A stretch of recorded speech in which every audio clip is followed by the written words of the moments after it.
I'm going to talk about dreadlocks. Some people create dreadlocks for religion or cultural reasons. For Rastafarians, dreadlocks has a huge spiritual meaning. It's their identity, it's their culture. In the other hand, you have people who create dreadlocks for fashion, to express their creativity, to be unique. But it's interesting how the society mixes these two groups and discriminate them in the same way. The society say that people with dreadlocks, they are reggae fans, they are drug dealers, they are lazy. So this makes me raise some question. Why is this hairstyle still judged negatively in our society? How can we create an inclusive world where people are not judged by their hairstyle, where we celebrate our diversity and we become inclusive? I mean, if we're all different, how can we have the same hair? If we think different, how other people expect that we embrace their thinking in our hair? Early 2000, people started looking at why people with this hairstyle are treated unfairly. Universities around the world, they started looking at why people wear dreadlocks. What is the cultural meaning behind this hairstyle? And recently, they started looking at what happened when schools, workplaces say that dreadlocks are not allowed. How does that affect the feeling of those who have dreadlocks? They also started looking at laws, rules, to help those people who are discriminated. I tried to look at some research made in Kenya, South Africa, USA.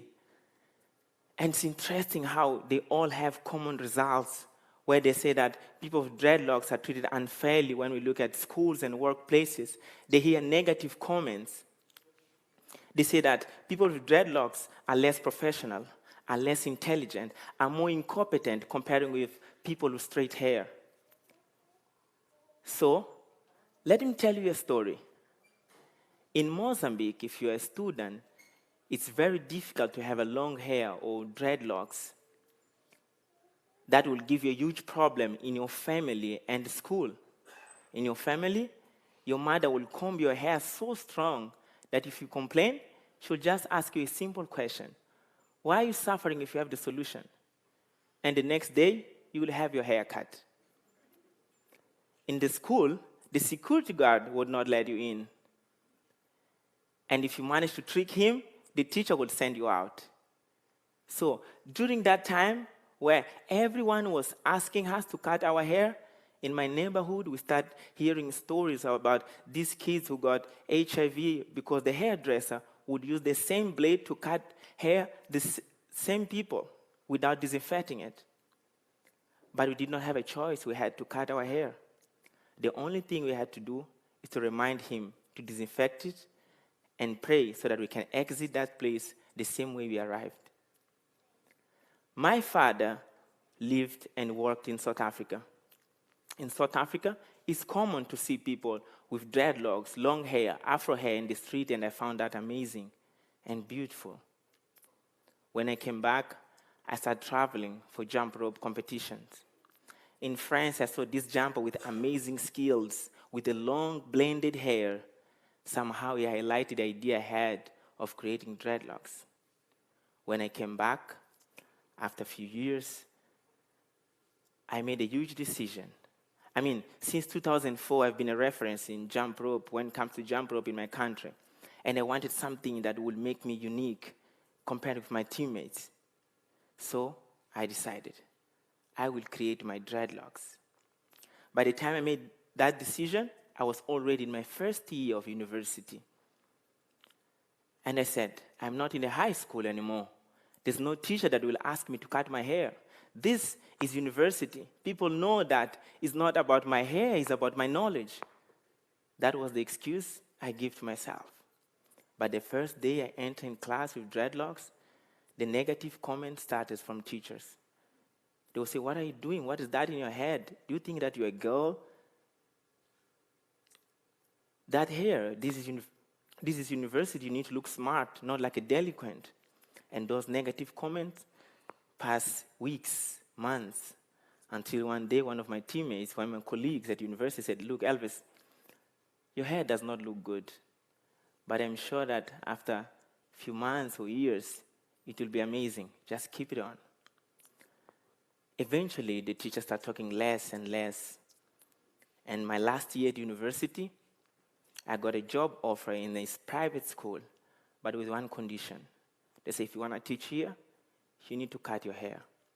I mean, during that time, I was working in 3 different gyms as aerobic instructor. And my mother used to pay for all expenses. So I said, I actually don't need this job. I called back and I said, thank you so much. I will not take it. After a few years, I started traveling for world jump rope competitions. Went to Paris, Portugal, USA. At the airport, for the first time, I started hearing positive comments about my hair. People would come and ask me, how you did that? Is that your real hair? Can I please touch it? Wow, that's amazing. That's different. And I was so proud that at least in a place in this world, there are people who appreciate this hairstyle. When we won our first world jump rope competition in 2015, in the country, we were received by the president of the country. That time, I said, there is no one in this country will ever ask me to cut my hair. I mean, who dared to ask a world champion to cut the hair? That was the justification I told myself. Eventually, I got an invitation to go back to USA for running jump rope workshops. And there, one day, I was with my South African friend, Lebo. We were walking around 7 p.m. When we looked back, the police car was following her slowly and slowly. We were in Boston. And likely we were 30 seconds to the first gate. We entered the house, we turned right, and when we looked back, the police was there, and we started thinking, can we run or we will continue walking? I mean, we decided to walk. We entered the house, and when we look at the windows, they're already there, ready, and we start feeling like I'm inside a movie where you have one police here facing and ask the other one, open the door, open the door, open the door. And then that time I asked Lebo, can you please go and open the door? And then they started making us question, what are you doing here? Who are you? We felt so bad that, we don't deserve to be here. And when the owner of the house came, she went back to the police station and asked, why are you behaving like that with the people I invite to come to my house? And after that moment was so painful to remember all those things. Eventually, I had to go back to Mozambique. And that time, things were totally different. I have a family. And I got a second job offer from a different private school. And that time I said, if they ask me to cut my hair, I will do it. It's not anymore about becoming unique or express my creativity. I need to give a better life to my family. But guess what? They never asked me to cut my hair. That moment in that school, I spent the best moment in my life with dreadlocks. During break, my student would play with my hair, and they would find amazing of having a teacher with dreadlocks. And after a year, I started my master program, and I got a vacancy to become a teacher in the same university I studied. And guess what? All those teachers that shared negative comments, they became my colleagues. That time, everything was going well in my life, my family, my work, my jump rope, until I started looking problems for myself. So I got this opportunity on studying IB program in Kenya for 1 year. And Kenya, when it comes to discriminating people with dreadlocks, is very strong comparing to Mozambique. There, the police will stop me frequently and start smelling my fingers, searching everything, open my bag, looking for drugs. There, it was mandatory for me to work with my passport and visa all the time. Likely the year passed, and I went back to Mozambique. That time, you might be thinking now, there's nothing positive that happened because of your dreadlocks. I met my wife because of my dreadlocks. Every 3 months, I used to go to the salon to fix my hair, and she was there. And today, we have a beautiful family. And during these 11 years that I have my dreadlocks, I learned something. No matter where you are, USA, South Africa, Kenya, Mozambique, Sri Lanka, there are people who still look at me as a drug dealer, as a bad influence for generation, as a thief. But at the same place, there are people who look at me as an inspiration for generation, as a great teacher, as a world champion. That will not change.